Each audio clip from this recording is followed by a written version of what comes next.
We're going to go through the process of taking a graphic that you've done for a bus shelter, essentially a small billboard, and actually mock it up onto a picture of a bus shelter.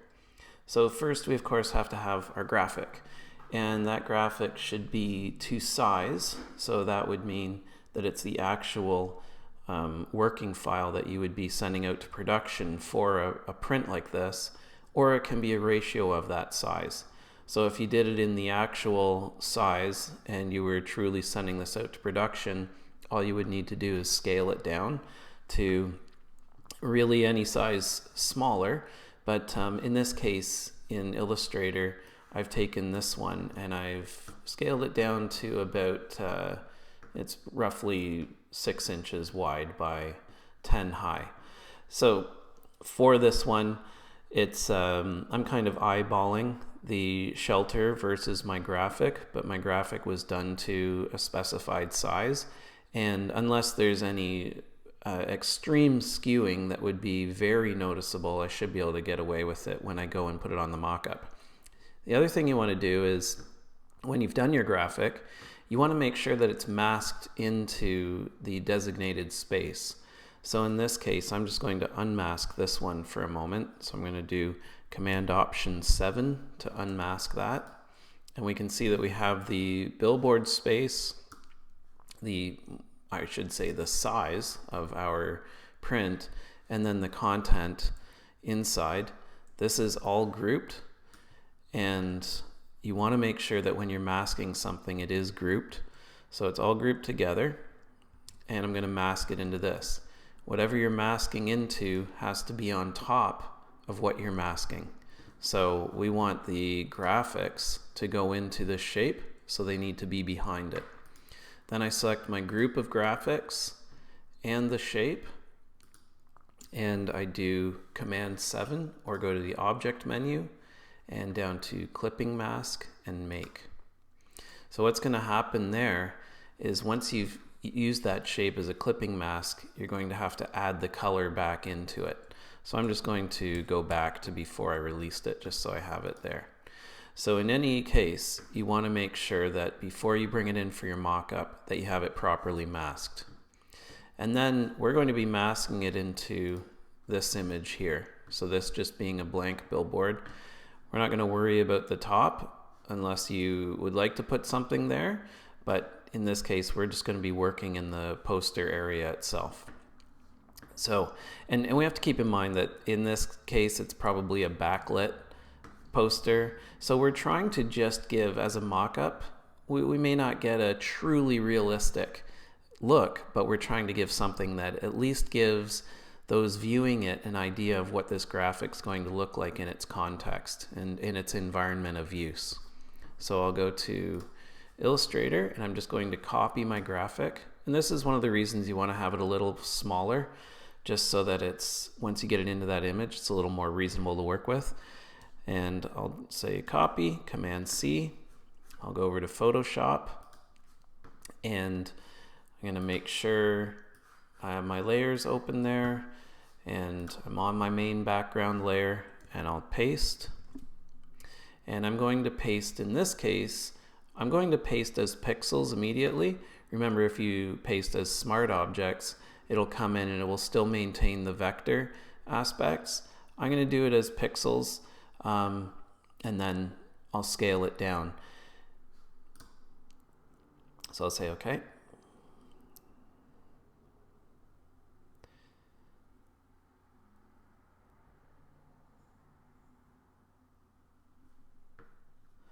So what we're seeing here, it's a little extra on the sides there because it has the mask. So I can get away with bringing it in with pixels because it is a little larger than my space. I'm going to make it a little larger still. And now in Photoshop, I don't have to press Shift any longer. I can just scale it up. And then I'll press Return to place it in. Now I'm going to select it again just to make sure that it's voiding those masked pieces that weren't showing. So I'll select none. Okay. So now I know it's in, and I know it's not carrying any blank imagery or anything I can't see. Then I'm going to do Command T. But in fact, before I do that even, I'm going to just lower the opacity on this a bit, just so I can see the shelter behind it. And I'm just lowering the opacity. I'm not doing anything permanent that I can't come back from. So I lower the opacity. I'll do Command T, which is transform, and I'll actually go right to scale. So you can scale, you can do Command T, or you can, even if you're confident enough doing it, you can scale it down a bit. You can go right to distort. So I'll even go there, right to distort. And this actually makes it quite simple, especially when you know you've got the proper ratio. And I'm just going to line up the corners with my space. So I'm going to take this corner, and this is on the distort function, and just line it up there.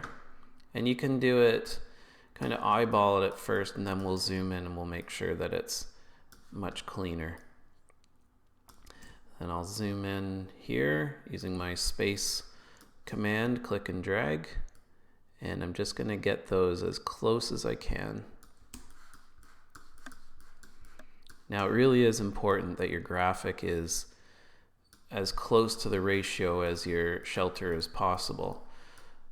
There are standard shelter sizes and add sizes for them, but you want to make sure that yours is, of course, as close as you can get it in that regard. And if you're working with a production file, that's even better. So this looks pretty good. So I'm going to either click my check mark or press return. That activates the transform, and then I'll go back to my layer and I'll increase the opacity. So now if I was really going for a true realistic look, I have to remember that there's an environment around here, and this is behind glass.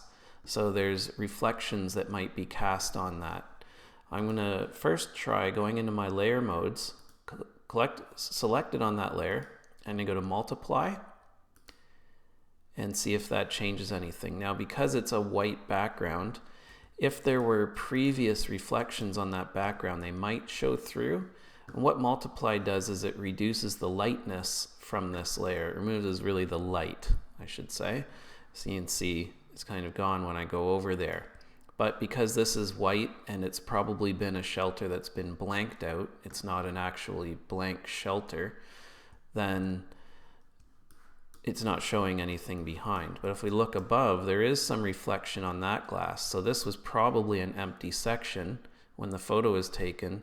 So we can see that if I put a piece up in there, some of that reflection is showing through.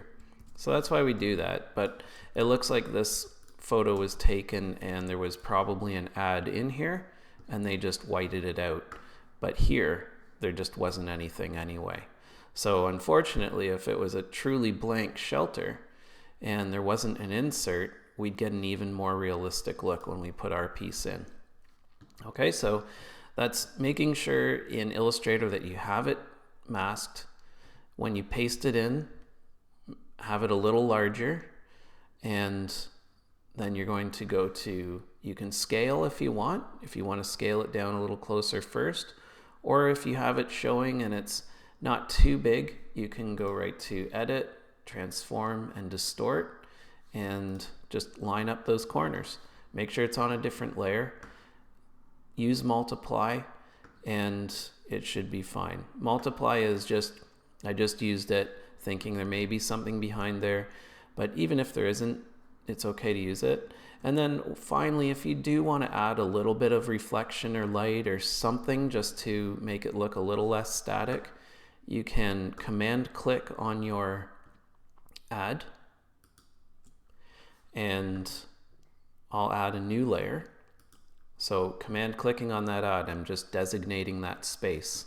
On the new layer, I can make my foreground white. I'll just default them here. And then go to a brush. So I'll make my brush large using my right square bracket here. And again, I'm on that new layer.